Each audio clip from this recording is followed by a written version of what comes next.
Hello students, welcome to Zaifa classes. क्या हाल चाल आप लोगों के। आई होप कि आप लोग बहुत अच्छे से हो और स्टडी आपकी बहुत अच्छी चल रही हो।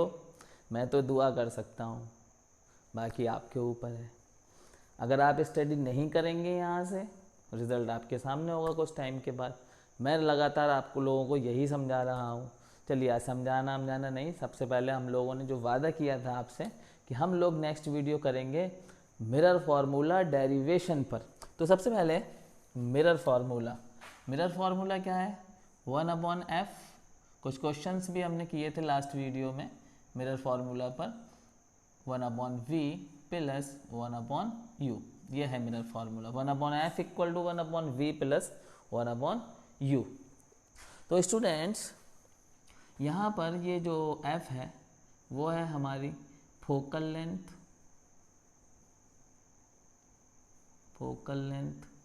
और जो v है ये है image distance from the pole of the mirror.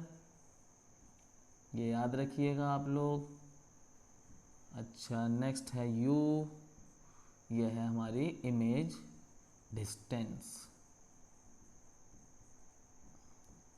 अच्छा चलो, 12। तो स्टूडेंट्स, अगर आपको मिरर फार्मूला डेरिवेशन समझना है, मैं ये फिर कहूँगा कि जो है ये जो आपका मिरर फार्मूला डेरिवेशन है वो आपके कोर्स में नहीं है, 10th क्लास में नहीं है ना। ना ही ये एग्ज़ाम में पूछा जाएगा कि भाई मिरर फार्मूला डेरिवेशन आप करिए। यहाँ पे आपसे को क्वेश्चन दे दिया ड्राइव मिरर फार्मूला, तो ये नहीं, ऐसा क्वेश्चन नहीं आएगा। ठीक है, क्लियर। ये इसलिए है कि कुछ बच्चे सोचते हैं कि कैसे बना फार्मूला, क्या है ये, सही है या नहीं है ना। ये उनके लिए है।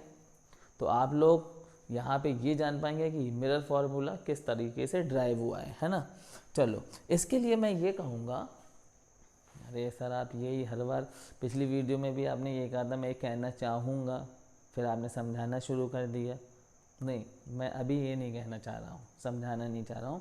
मैं ये कहूँगा कि ये मिरर फार्मूला अगर डेरिवेशन आपको समझना है तो आपको ट्राइंगल चैप्टर पढ़ के आना पड़ेगा मैथ में, क्लास 10th के, जहाँ पर ट्राइंगल की सिमिलरिटीज़ की बात की गई है ना। तो हम यहाँ पर अगर जो बच्चे नहीं पढ़ के आए, थोड़ा सा हिंट के लिए बात कर लेते हैं कि जैसे कि अगर आपके पास कोई राइट एंगल ट्राइंगल है, देखिए ट्राइंगल राइट एंगल हो या ना हो, यहाँ हमने एज्यूम मतलब ले लिया, एज्यूम के मतलब ले लिए, दो राइट एंगल ट्राइंगल ले लिए जिससे कि समझना आसान हो जाए। सिमिलरिटीज़ तो ऐसा नहीं है कि राइट एंगल ट्राइंगल पे ही सिमिलरिटीज़ होगी, सिमिलरिटीज़ तो कोई भी दो ट्राइंगल पे हो सकती है। अब ये एक बड़ा ट्राइंगल हमारा और ये हमारा छोटू मुन्नू चुन्नू सा एक ट्राइंगल है ना, दोनों राइट एंगल ट्राइंगल है। तो राइट एंगल ट्राइंगल है तो हमें ये पता चल गया भाई ये 90 डिग्री का एंगल है, ये भी 90 डिग्री का एंगल है। अब इस ट्राइंगल का और इस ट्राइंगल का, इसको मान लो ए बी सी, इसको मान लो पी क्यू आर। ठीक है, तो इस ट्राइंगल का ये एंगल जो है वो बराबर है दोनों। ठीक है, इसका angle A B C, angle A B C, और इसका एंगल पी क्यू आर, ये आपको पता चल रहा है कि बराबर है।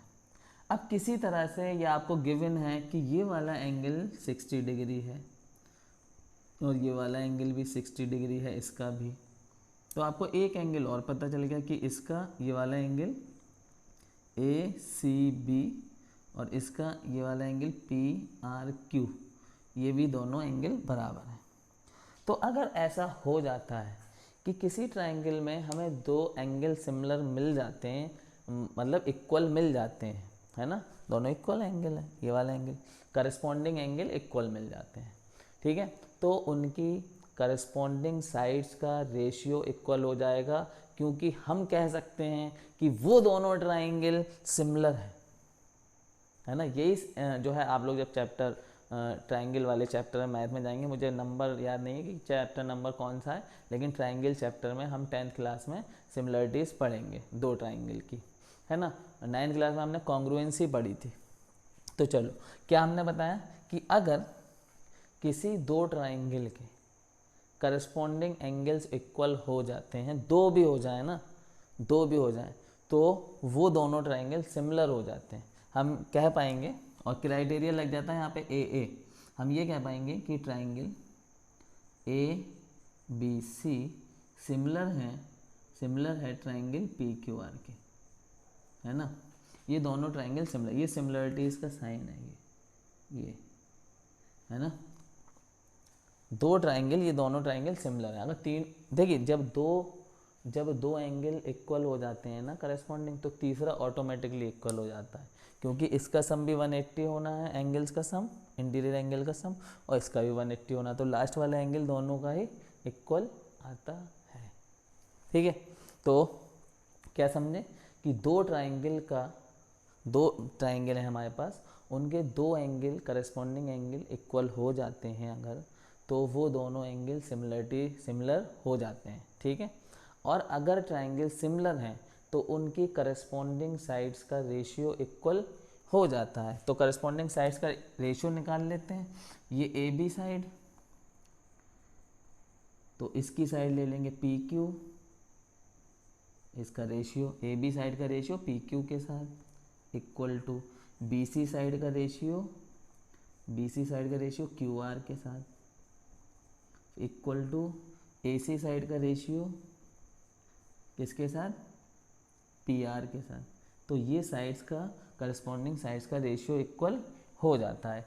इतना हमें समझाना था, क्योंकि हम यहाँ पर जब मिरर फार्मूला करेंगे तो दो ट्राइंगल को हम सिमिलर करेंगे, है ना। तो ये आना चाहिए। अब थोड़ा सा और अच्छा अगर जानना चाहते हैं तो आप ट्राइंगल चैप्टर पढ़िए, और इतना आपको मैंने समझा दिया है कि यहाँ पे दिक्कत नहीं आने वाली। ठीक है, तो डेरिवेशन शुरू करें मिरर फार्मूला का। चलो, तो यहाँ पर एक चीज़ और, ये जो डेरिवेशन है ना, वो कॉन्केव मिरर से भी हो सकता है, कॉन्वेक्स मिरर से भी हो सकता है। अभी हम लोग करेंगे कॉन्केव मिरर से, दोनों से हो सकता है। ठीक है, कॉन्केव मिरर से हम लोग करेंगे इसको। तो ये हो गया हमारा मिरर, और ये हो गई प्रिंसिपल एक्सिस, ये हो गई प्रिंसिपल एक्सिस इधर। ये हो गया हमारा फोकस, ये हो गया हमारा सेंटर ऑफ कर्वेचर।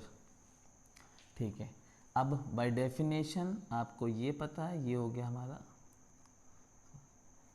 गया हमारा ऑब्जेक्ट।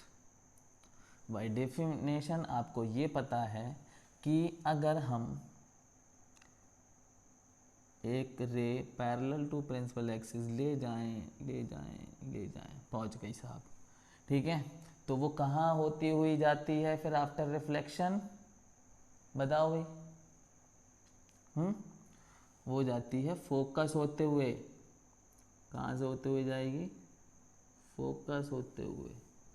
ठीक है, पहली रे, ये इंसिडेंट रे है आपकी, और ये रिफ्लेक्टेड रे।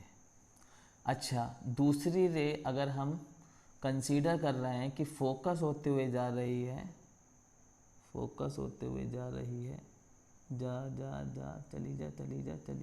चली जा।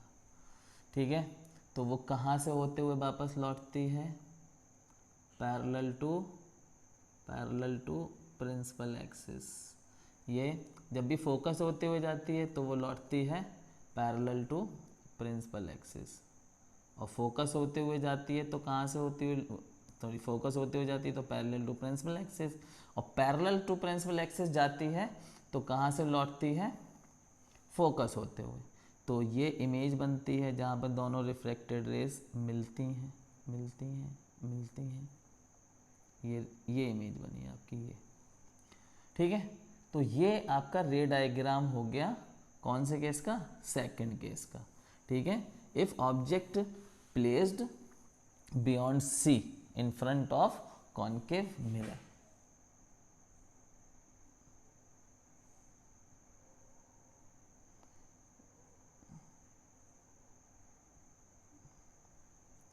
हाँ, ये हो गया भाई कॉन्केव मिरर। अच्छा ठीक है भाई, अब इसको हमने कह दिया, ये हमारा हो गया पोल, ये वाला पॉइंट हो गया हमारा पोल, ये फोकस। ठीक है, इसको ऑब्जेक्ट को कह दिया हमने, ये ऑब्जेक्ट है ए बी, क्या है ए बी, और ये इमेज है हमारी ए डैश, और ये बी डैश, या ये वाले पॉइंट पे बी डैश है ना, ए डैश बी डैश। ये पॉइंट जो इंसिडेंट पॉइंट था इसको कह दिया हमने एम, और ये हमारा जो इंसिडेंट पॉइंट था इसको कह दिया हमने एम डैश। ठीक है, ये डैश याद रखिएगा, एम डैश है ना। अच्छा, अब क्या करना है, अब मार्कर लेना है, अब मार्कर लेना है एक ग्रीन वाला। चलो अब देखो आप यहाँ पे कुछ ट्रायंगल बन रहे हैं क्या। देखिए ये एक ट्रायंगल बन रहा है, ये वाला जिसमें मैं शेड कर रहा हूँ ग्रीन कलर से, ये एक ट्रायंगल बन रहा है भाई, बहुत अच्छा ट्रायंगल बन रहा है भाई, ये ना दिख रहा है आपको, यहाँ तक है, देखो ये ट्रायंगल यहाँ तक है कि नहीं। ये जहाँ जहाँ शेड है सब ग्रीन वाला, ये ट्रायंगल है हमारा एक। इस ट्रायंगल का नाम क्या है, इस ट्रायंगल का नाम बताओ। इस ट्रायंगल का नाम है भाई A B F, A B F. ठीक है, तो in triangle A B F. अच्छा, अब इसके साथ एक और ट्रायंगल है, ये देखना मेरी बात समझना, ये वाला ट्रायंगल, ये ट्रायंगल है। अरे सर ये ट्रायंगल नहीं है, ये मिरर तो थोड़ा सा कर्व में है। तो देखिए ये जो हमारी बात हो रही है, जो मिरर फार्मूला बन रहा है, वो ऐसे मिरर के लिए है जिसका एपरेचर बहुत बहुत स्मॉल होता है। कैसा, इस अगर ये हम जो इसका एपरेचर बहुत बहुत छोटा कर दें ना, बहुत बहुत छोटा कर दें, ये इस तरह से, ये तो प्रिंसिपल एक्सिस ये हो जाएगी है ना, और ये ऑब्जेक्ट हो जाएगा, और ये देखिए है ना, तो कितना छोटा, मतलब ये बिल्कुल सीधा। अभी ये मान के चलना। अच्छा ये देखिए, ये P है पॉइंट। अच्छा इसको बना के दिखाते हैं, ये P है पॉइंट, ये देखिए परपेंडिकुलर, चलो डालो। अब ये मान लो P डैश पॉइंट है, P डैश पॉइंट, तो P पॉइंट और P डैश पॉइंट में कितना फ़र्क आ रहा है, P डैश और P पॉइंट में कितना फ़र्क, बहुत माइनर सा फ़र्क है। तो हम P डैश को P कह सकते हैं, P डैश और P लगभग एक ही जगह पे है, कह सकते हैं नहीं कह सकते हैं, बिल्कुल कह सकते हैं है ना, कह सकते हैं नहीं। और ये इतना ज़्यादा कर्व नहीं होता है, बहुत हल्का सा कर्व है ना, बहुत हल्का सा कर्व। तो इसको आपको ट्रायंगल मान के चलना है, और राइट एंगल ट्रायंगल ही मान के चलना है। ठीक है, चलो सही है, इतना मान लिया हमने, चलो मान लिया सर, आप कह रहे हो मान लिया, ठीक है। अच्छा, तो ये ट्रायंगल का नाम क्या हो जाएगा, इसका नाम क्या रखा हमने, ए बी एफ, और इसका नाम रखेंगे हम लोग triangle M dash P F, M dash P F. ठीक है, ये पी डैश हटा दो, कंफ्यूज हो गया, ये तो समझाने के, एम डैश पी एफ, ये हो गया। इन दो ट्रायंगल में बात करते हैं। देखिए ये 90 डिग्री एंगल, और आप कह रहे हो ये हमने मान ही लिया है 90, तो angle A B F, angle A B F equal to angle M dash P F, M dash P F, each 90 degree, each 90 degree. सही है बात। दूसरा देखिए ये वाला एंगल और ये वाला एंगल वर्टिकल अपोजिट एंगल नहीं है ये, और वर्टिकल अपोजिट एंगल हमेशा इक्वल होते हैं। तो ये एंगल हो जाएगा हमारे पास angle A F B equal to angle, इस वाले ट्रायंगल में देखो, इस वाले ट्रायंगल में M dash F P vertical opposite angle. Clear. तो दो ट्रायंगल यहाँ पे बराबर हो गए करस्पॉन्डिंग, है ना। तो क्या हो गया, तो ये दोनों ट्रायंगल, दो एंगल हमारे बराबर हो गए, ये एंगल इसके बराबर, ये एंगल इसके बराबर। तो हम कह सकते हैं so triangle A B F similar है, ये सिमिलर है triangle M dash P F के, ये दोनों ट्रायंगल सिमिलर हैं। अब अगर ये दोनों ट्रायंगल सिमिलर हैं, तो जैसा कि हमने बात की थी कि उनकी करस्पॉन्डिंग साइड्स का रेशियो इक्वल होता है। तो यहाँ से हम एक साइड ले ली हमने ए बी, देयरफॉर देयरफॉर एक साइड ले ली हमने यहाँ से ए बी, तो ए बी की करस्पॉन्डिंग साइड यहाँ क्या बनेगी, M dash P equal to, दूसरी साइड हमने ले ली बी एफ, ठीक है। तो फिर इस वाले ट्रायंगल में इसकी करस्पॉन्डिंग साइड क्या बनेगी, पी एफ, चलो, है ना। अब हमें तीसरी साइड की ज़रूरत नहीं है, वरना हम तीसरी साइड का भी रेशियो यहाँ पे इक्वल कर सकते हैं, लेकिन हमें ज़रूरत नहीं है ये वाली साइड की। मिरर फार्मूला को प्रूव करने के लिए, डेराइव करने के लिए ज़रूरत नहीं है, ठीक है। इतनी बात हो गई हमारी, चलो सही है। अब यहाँ पर एक ये बात हो गई। अच्छा, अब यहाँ से तुम आगे बढ़ेंगे और यहाँ पर इधर की तरफ एक और ट्राइंगल हमें लेना है। एक पेयर ऑफ ट्राइंगल ये लिया था हमने, एक पेयर ऑफ ट्राइंगल हम लोग और लेंगे। तो दूसरे पेयर ऑफ ट्राइंगल को दिखाने के लिए ये हमारे पास है रेड वाला मार्कर। तो अब हमें ट्राइंगल लेना है ये वाला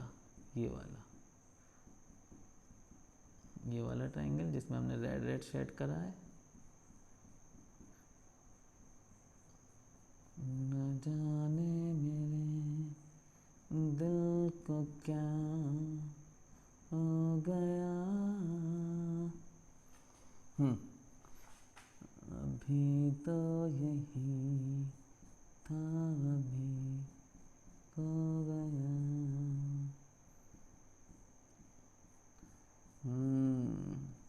खो गए ख्वाबों ख्यालों में, नहीं खोए हो तो फिर लौट आओ। ये वाला है ना शेडेड पोर्शन, रेड वाला।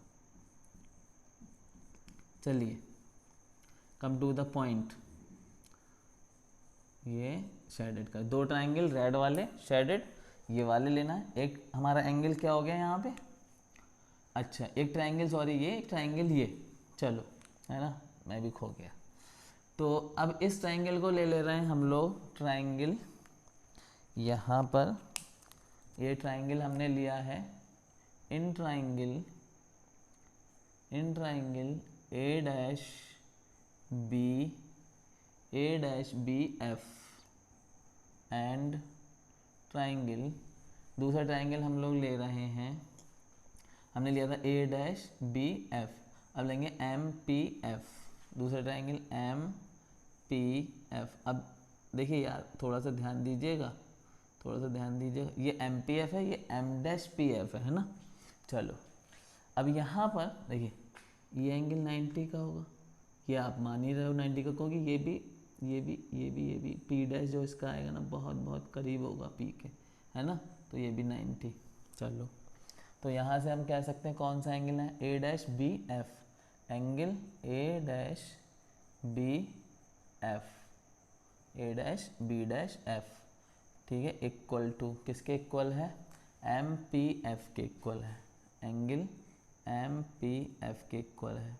क्यों इक्वल है, ईच 90 डिग्री, जो कि आप मान रहे हो, ठीक है। दूसरी बात, यहाँ पे ये वाला एंगल और ये वाला एंगल वर्टिकल अपोजिट एंगल है, तो ये हो गया A dash, angle A dash F B dash, और ये एंगल हो गया ये वाला हमने A dash F B dash, तो ये वाला एंगल क्या हो जाएगा, M F P, angle M F P, ठीक है। वर्टिकल अपोजिट एंगल हैं ये दोनों, दो एंगल बराबर हो गए, दोनों ट्राइंगल में, है ना।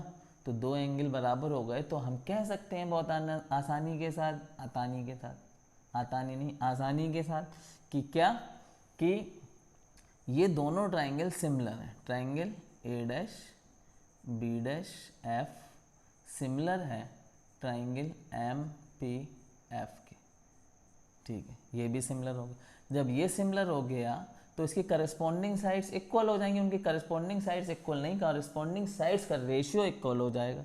तो यहाँ से हम ले सकते हैं ए डैश बी डैश, कहाँ गए, ए डैश बी डैश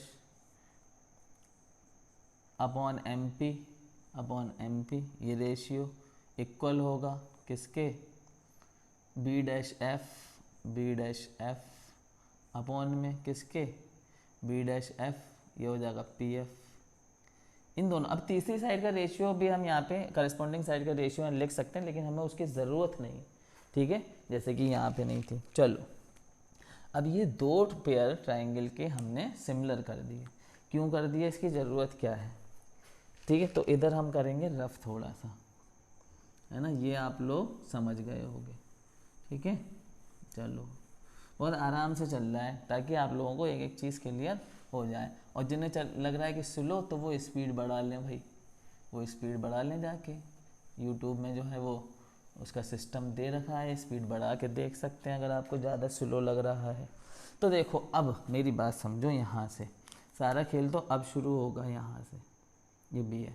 अच्छा क्या कि अब देखो ये ए बी और ये एम पी वाली हाइट और ये ए बी वाली हाइट, ये दोनों इक्वल हैं। तो सबसे पहले A B equal to M P by figure, ठीक है, कह सकते हैं हम बाई फिगर। अच्छा दूसरी चीज़, ये ए डैश बी डैश और ये A dash B dash equal to ये क्या हो जाएगा, एम डैश पी, ये भी बाई फिगर इक्वल है, ठीक है।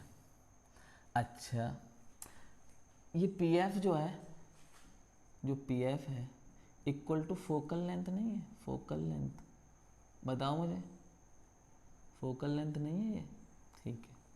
अच्छा ये यहाँ से लेके ये बीपी, ठीक है, तो बीपी ये इमेज डिस्टेंस नहीं, वो सॉरी ऑब्जेक्ट डिस्टेंस नहीं है, ऑब्जेक्ट डिस्टेंस, बताओ मुझे, ऑब्जेक्ट डिस्टेंस यू, ठीक है। अच्छा ये इमेज बन रही, तो ये बी डैश पी, ये इमेज डिस्टेंस नहीं है, इमेज डिस्टेंस, ये लिख दिया है कि आप लोग को क्लियर हो वी, ठीक है। चलो अब देखना, अच्छा ये एक बार ये भी लिख दें कि ए बी जो है, जो ए बी है वो हाइट ऑफ ऑब्जेक्ट नहीं है, हाइट ऑफ ऑब्जेक्ट, इसको शॉर्टकट में लिख दिया एच ओ।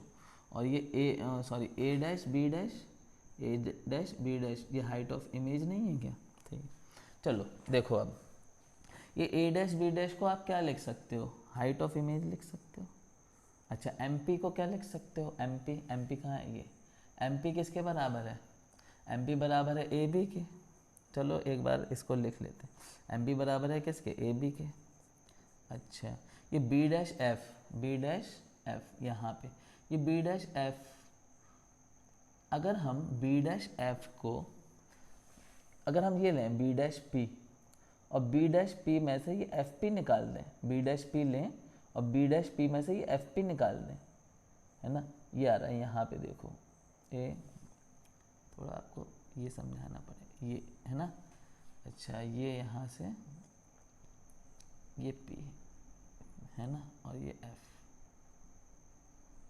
तो ये क्या हो गया, ये V F B dash F हो गया ये, और ये पूरा क्या हो गया यहाँ तक, ये हो गया बी डैश, ये बी डैश है, बी डैश पी, ये हो गया बी डैश पी, और यहाँ से यहाँ तक हो गया एफ पी, ये हो गया एफ पी, और ये पूरा क्या हो गया, ये पूरा हो गया बी डैश पी। तो अगर हम ये पूरी बी डैश पी में से ये एफ पी निकाल लें तो क्या बचा, ये बी डैश एफ नहीं बचा, तो ये बी डैश एफ को हम ये लिख सकते हैं बी डैश से P minus F P upon में पी एफ, या एफ पी भी, इसे भी एफ पी लिख सकते हैं, इसे भी एफ पी लिख सकते हैं। अब देखो ए बी क्या है, A B height of object नहीं है, तो height of image upon height of object हो गया ये। अच्छा ये बी डैश पी, तो B dash P image distance नहीं है, तो इसे वी लिख सकते हैं माइनस एफ पी क्या है, एफ पी फोकल लेंथ नहीं है, तो इसको हम एफ लिख सकते हैं, एफ फोकल लेंथ वाला एफ, ठीक है। और ये पी एफ भी वही है, फोकल लेंथ। तो ये हमारे पास एक इक्वेशन आ गई, इक्वेशन नंबर 1। इसी तरह से हम यहाँ पे बनाएंगे इक्वेशन 1। चलो अब ये ए बी लिखा है, तो ए बी क्या है, ए बी जो है एम पी के बराबर है, ए बी एम पी के बराबर है, तो ए बी एम पी के बराबर है और A B height of object है, तो हम इसको हाइट ऑफ ऑब्जेक्ट लिखेंगे, ए बी को हाइट ऑफ ऑब्जेक्ट, किस वाले ए बी को, इस वाले ए पी को। अब ये एम डैश पी, तो एम डैश पी हमने कहीं पे दिखाया, नहीं दिखाया, तो M dash P A dash B dash के बराबर है, ए डैश बी डैश के बराबर है। एम डैश पी देखो यहाँ पे, M dash P by figure, M dash P किसके बराबर, ए डैश बी डैश के बराबर, तो हाइट ऑफ, सॉरी इसको ए डैश बी डैश लिख दिया इक्वल टू, अब इधर आओ, ये बी एफ, तो बी एफ को हमने यहाँ पे कहीं दिखाया, शो करा, नहीं करा, तो यहाँ पे देखो बी से एफ, तो हम ये ले लें यहाँ से यहाँ तक, ये क्या हो जाएगा बी पी, और बी पी में से ये एफ पी निकाल लें तो बी एफ नहीं बचेगा भाई, इसको भी देख लो यहाँ से ऐसे, ये यहाँ से ऐसे, इस लाइन में से हम ये एफ पी निकाल दें तो ये नहीं बचेगा, बी पी में से ये एफ पी निकाल दिया हमने, तो क्या बचा बी एफ, तो हम इसको ऐसे लिख सकते हैं, B P minus F P, B P minus F P, तो बी पी में से एफ पी निकाल दिया तो ये क्या बचा, बी एफ नहीं बचा, ठीक है, और इसको नीचे पी एफ ही रहने दो, पी एफ। अब देखो आगे, A dash B dash, A dash B dash क्या है, ए डैश बी डैश तो इमेज, हाइट ऑफ इमेज है, तो ये हो गया हाइट ऑफ ऑब्जेक्ट अपॉन में height of image equal to, ये बी पी क्या है हमारे पास, देखो B P object distance u, और ये पी एफ क्या है, पी एफ फोकल लेंथ, ये, तो ये आ गई हमारी इक्वेशन नंबर 2, ठीक है। अब देखो यहाँ पे हाइट ऑफ इमेज है और यहाँ पे हाइट ऑफ ऑब्जेक्ट है, और यहाँ पे क्या है, ये गड़बड़, बी पी यू है और ये एफ पी लगाना भूल गए इसमें, बी पी का मतलब यू और ये F P minus F P में एफ आ जाएगा ये, अब ये हुआ इक्वेशन नंबर 2, ठीक है, चलो कोई दिक्कत नहीं, इसको एफ है ना। अब ये हाइट ऑफ इमेज और ये हाइट ऑफ ऑब्जेक्ट, और ये हाइट ऑफ ऑब्जेक्ट ऊपर आ रहा है और हाइट ऑफ इमेज नीचे आ रहा है, तो यहाँ पे हाइट ऑफ ऑब्जेक्ट ऊपर कर लो, इधर रेसिप्रोकल कर लेते हैं, ठीक है, reciprocal both side, reciprocal both side, तो ये हमने कर लिया रेसिप्रोकल बोथ साइड, तो ये हाइट ऑफ ऑब्जेक्ट चला जाएगा ऊपर और हाइट ऑफ इमेज आ जाएगी नीचे, तो इधर साइड में हमने रेसिप्रोकल करा है तो इधर साइड भी हमें करना पड़ेगा, तो ये एफ ऊपर और ये v माइनस एफ नीचे, ठीक है, ये फोकल लेंथ वाला एफ आ गया है, ये इक्वेशन नंबर 3 हो गई। तो अब हमारे पास जो काम रह गया वो इक्वेशन नंबर 3 और इक्वेशन नंबर 2 का रह गया, ठीक है। अब इन दोनों इक्वेशन में देखो आप, from equation second and third से देखो कि इनका राइट हैंड साइड दोनों का इक्वल है, तो जब दो इक्वेशन का राइट हैंड साइड इक्वल है तो उनका लेफ्ट हैंड साइड भी इक्वल होता है भाई, होता है। चलो अब इसको हम रफ कर रहे हैं, ये हमने आपको लिख के दिया था, ठीक है, ये इसको हम कर देते हैं रफ। चलो अब यहाँ पे from equation second and third, from equation second and third से हम ये जानेंगे, क्या जानेंगे कि f, देखो इधर f upon v minus F equal to इधर से u माइनस एफ अपॉन में f। अब जब दो इस तरह से दो हमारी फ्रैक्शंस कह सकते हैं इक्वल होती हैं तो हम क्रॉस मल्टीप्लिकेशन कर सकते हैं, इस f का मल्टीप्लाई इधर करेंगे एफ स्क्वायर हो जाएगा और ये पूरी चीज़ इधर मल्टीप्लाई करेगी v माइनस एफ इंटू में u माइनस एफ। चलो क्लियर हो गया।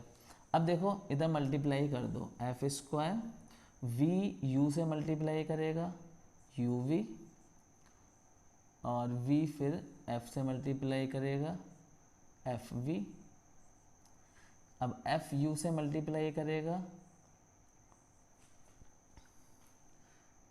v से करा माइनस एफ, अब ये f u से मल्टीप्लाई करेगा तो माइनस यू एफ, और ये f से मल्टीप्लाई करेगा तो ये भी माइनस का ये भी माइनस का, तो plus minus minus plus F square. अब इस एफ स्क्वायर को इधर ले आओ right hand side, F square minus F square. अच्छा अच्छा, एक काम करो, यहाँ से ये जो माइनस वाले हैं वो सभी इधर ले आओ, तो ये हो जाएगा प्लस एफ वी, और इसको भी ले आओ प्लस यू एफ इस साइड में, और इधर रह गया यू वी। ठीक है, अब एफ स्क्वायर में से एफ स्क्वायर गया तो ज़ीरो बचा। ठीक है, अब ये कहानी हमारी आ गई, ये कहानी हमारी आ गई। तो यहाँ तक नोट कर लिया आपने। चलो अब हम क्या करते हैं, हम क्या करते हैं, इस हमें फिगर की अब कोई ज़रूरत नहीं है, फिगर की हमें कोई ज़रूरत नहीं है, तो इसको भी कर देते हैं रफ अब, है ना। ये आप लोग बैक करके अगर किसी को डाउट रह जाए तो पीछे करके फिगर देख सकता है। ये हमने कर दिया यहाँ पे रफ इसको। चलो अब हमने क्या करा, इसको यहाँ से देख रहे हैं। ठीक है, यहाँ से हमारा क्या रह गया, F B plus U F, और इधर है हमारे पास यू वी। अब हम क्या करेंगे, ये इक्वेशन लास्ट इक्वेशन हमारे पास आ गई। अब हम क्या करेंगे, both side U V F से डिवाइड कर देंगे, divide both side by U V F कर दो, तो F V upon U V F plus U F upon U V F equal to U V upon U V F. लाना क्या है हमें, और मेरा फार्मूला जो हमने लिखा था वही लाना है। तो देखो यहाँ से v से ये v कैंसिल, f से ये f कैंसिल, क्या बचा 1 अपॉन यू, प्लस u से ये u कैंसिल, f से ये f कैंसिल, बचा क्या 1 अपॉन v। अरे सर ये तो आता हुआ लग रहा है, v से v कैंसिल, u से u कैंसिल, क्या हो गया 1 अपॉन f। क्या आ गया हमारे पास, mirror formula 1 upon f equal to 1 upon v plus 1 upon u। तो ये हमारा ड्राइव हो गया फार्मूला हमारे पास आ गया। इस तरह से फार्मूला डेरिवेशन कंप्लीट हो गया। आई होप कि आपको ये बहुत समझ में आया होगा, बहुत अच्छे से, बहुत आराम से हमने करा है। अब हम करते हैं कुछ न्यूमेरिकल्स। ठीक है, 2 न्यूमेरिकल्स करेंगे, ज़्यादा लेंदी वीडियो नहीं करेंगे। रफ कर दिया जाए, नोट कर लीजिए आप इसे जल्दी से। चलो हाँ, मिटा दें चलो।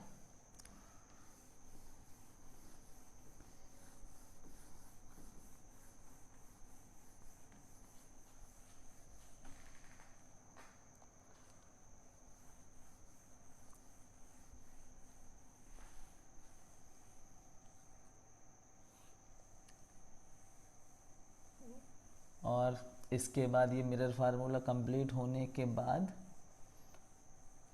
फिर हम लोग चलेंगे सीधे रिफ्रैक्शन पे। सेकेंड हाफ इस चैप्टर का है रिफ्लेक्शन पूरा कंप्लीट हो जाएगा, मिरर फार्मूला कंप्लीट होते ही कंप्लीट। अच्छा देखिए, एक सवाल ये है, जैसे कि एक सवाल ये है कि अगर हमारे पास क्वेश्चन ये है, ठीक है, क्वेश्चन ये है कि एक हमारे पास जो है कॉन्वेक्स मिरर है, ये हमारा कॉन्वेक्स मिरर है, ठीक है, ये हमारा कॉन्वेक्स मिरर है, और इसकी जो फोकल लेंथ है, ये है ये है फोकस, इसका फोकल लेंथ 3 मीटर है, 3 मीटर, और ये एक गाड़ी में लगा हुआ है, ठीक है, एक व्हीकल में ये लगा हुआ है, और उसके जस्ट पीछे, व्हीकल के जस्ट पीछे एक बस, यहाँ पर बस चल रही है, ठीक है, यहाँ पर बस चल, और ये बस की जो डिस्टेंस है मिरर से वो 5 मीटर पे है। बस मतलब बस मिरर से 5 मीटर पीछे की तरफ चल रही है। तो सवाल यह है, find the image of bus in the mirror, find image distance, find image distance of bus की इमेज हमें image distance of bus from the pole, image distance from the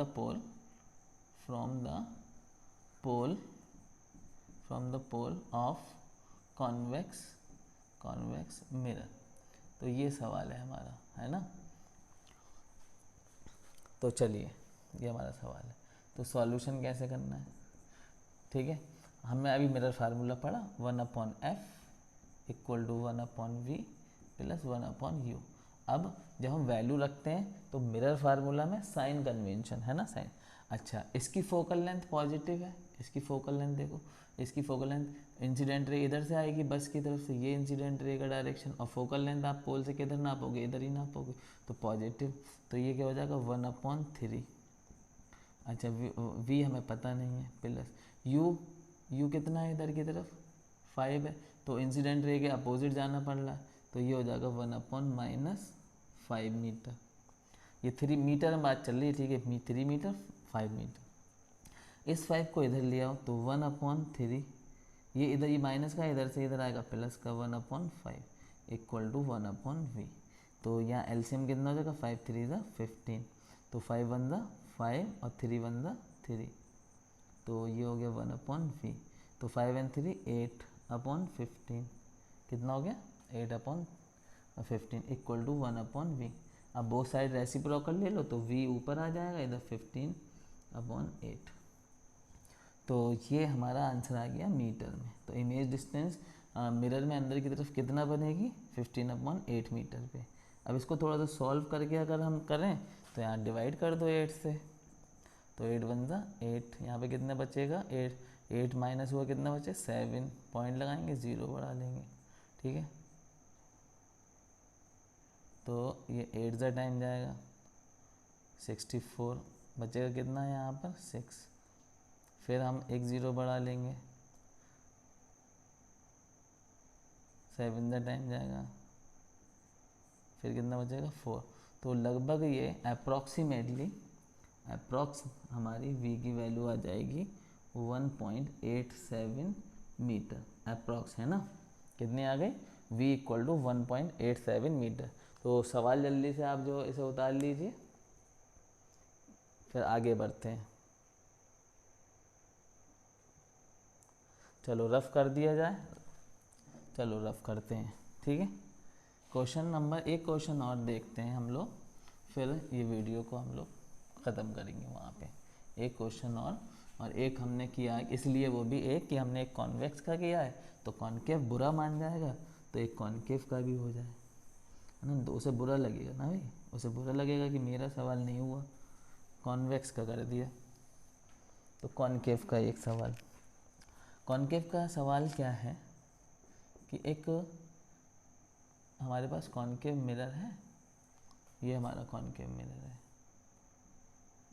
क्या हुआ,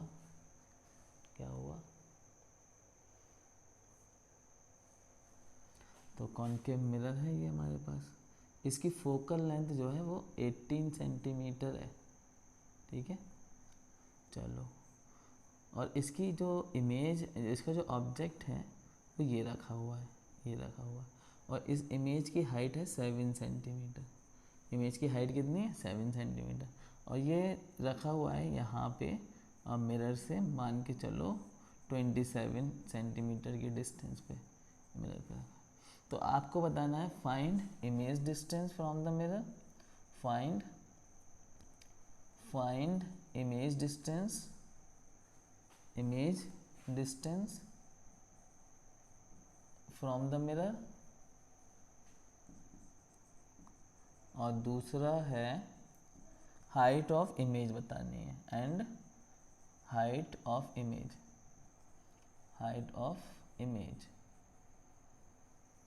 ये मार्कर भी जो है दम तोड़ गया, दूसरा ले लेते हैं। चलो, हाँ सही है। तो सबसे पहले तो इमेज डिस्टेंस निकालो, तो 1/f equal to 1/v plus 1/u। अब फोकल लेंथ इसकी देखो, अगर यहाँ से इंसिडेंट रे जाएगी ऑब्जेक्ट से तो फोकल लेंथ इधर आना पड़ेगा, हमें अगेंस्ट आना पड़ रहा है, रूल पढ़ लिया है ना, अगेंस्ट आना पड़ रहा है, तो माइनस में, तो 1/-18 इक्वल टू 1/v हमें पता नहीं, प्लस 1/u, ऑब्जेक्ट कहाँ रखा है, ऑब्जेक्ट इधर आएंगे, इंसिडेंट रे इधर जाएगी, फिर अगेंस्ट, तो 1/-27। अब क्या करो, इस -1/-27 को इधर ले आओ, तो 1/8 और ये इधर आके प्लस हो जाएगा और ये बचेगा इधर 1/v। अब इन दोनों का एलसीएम कितना हो जाएगा, एलसीएम ले लीजिए। ठीक है, एलसीएम कैसे लेंगे, ठीक है, एलसीएम ऐसे लेंगे कि 18 है ये हमारे पास, 18/27, तो ये 9 से कट रहा है, 9 2 ज़ा 18, 9 से हमने से काट दिया, 9 2 ज़ा 18, 9 3 ज़ा 27, तो 3 2 ज़ा 6 और 6 इंटू 9, तो 9 6 ज़ा 54, तो 54 हो गया। तो 18 3 ज़ा 54 और 3 1 ज़ा 3, तो -3, और 27 2 ज़ा 54, तो 2 1 ज़ा 2, तो ये आ गया 1/v। ठीक है, अब इसको हम लोग ये कितना हो जाएगा, ये -3 प्लस 2, तो ये हो जाएगा -1/54 इक्वल टू 1/v। तो इसका हम कर लेते हैं रेसिप्रोकल, तो ये हो जाएगा v इक्वल टू -54 सेंटीमीटर। तो इमेज डिस्टेंस कितनी आ रही है, इमेज डिस्टेंस आ रही है 54, तो यहाँ से इधर आएंगे, माइनस में आ रही तो इधर आएंगे 54 पे ना, 54 पे यहाँ जाएगी, कहीं बहुत आगे यहाँ पे कहीं जाएगी, है ना, इमेज 54 पे। चलो, तो इमेज डिस्टेंस हमारी आ गई, इमेज डिस्टेंस आ गई हमारे पास 54 सेंटीमीटर। ठीक है, from the pole of the mirror. ठीक है, 54 इधर जाना है ना। चलो, अच्छा, इन फ्रंट ऑफ मिरर इधर की तरफ ही हम स्क्रीन रखेंगे 54 सेंटीमीटर पे, तो इमेज उस स्क्रीन पे बन जाएगी, रियल बनेगी, और ये रियल इमेज है, रियल एंड वर्चुअल। चलो, अब आगे क्या पूछा है, हाइट ऑफ इमेज, तो मैग्नीफिकेशन। तो ये हमें एक चीज़ पता है, height of image, height of image upon height of object equal to -v upon u, ये -v अपॉन u, ये हमें पता है। तो हाइट ऑफ इमेज हमें निकालनी है, तो height of image, height of object कितना, ऊपर की तरफ है, ऊपर की तरफ है तो +7 माइनस, अच्छा v इधर की तरफ है, और वैसे भी v की वैल्यू माइनस में आ रही, ये माइनस अलग से फार्मूला में है, तो v की वैल्यू कितनी आ रही है, -54। अच्छा, u इधर की तरफ है, तो इंसिडेंट रे इधर जा रही है, तो -27, ये माइनस से माइनस कैंसिल, 27 1 ज़ा 27, 27 2 ज़ा 54, तो height of image upon 7 equal to ये -2 आ गया। अब 7 यहाँ डिवाइड कर रहा है, इसको इधर ले जाएंगे, तो height of image equal to 7 2 ज़ा इधर जाके -14। अब -14 का मतलब क्या है, इमेज नीचे की तरफ आएगी, इमेज कैसी आएगी, नीचे की तरफ आएगी इमेज, यहाँ पे ऐसे, और कितनी बड़ी आएगी, जस्ट डबल बन रही है, जस्ट डबल। ठीक है, ये आएगी -14, नीचे की तरफ आएगी, और इसकी हाइट हो जाएगी 14 सेंटीमीटर। तो हाइट ऑफ इमेज कितनी आ गई, माइनस में आने का मतलब है नीचे की तरफ आना। ठीक है, तो हाइट ऑफ इमेज की क्या हो गई, हाइट ऑफ इमेज हमारी हो गई 14 सेंटीमीटर। ठीक है, तो हाइट ऑफ इमेज हमने निकाल ली और हाइट ऑफ ऑब्जेक्ट निकाल ली। ये कॉन्केव मिरर का क्वेश्चन था, और इससे पहले वाला कॉन्वेक्स मिरर का क्वेश्चन था। तो आई होप कि ये दोनों क्वेश्चंस और ये मिरर फार्मूला डेरिवेशन आपकी समझ में आया होगा। ठीक है, पढ़ते रहिए मन लगाकर, और चैनल को सब्सक्राइब करते रहिए, लाइक करते रहिए, शेयर करते रहिए। ठीक है, wish you all the best.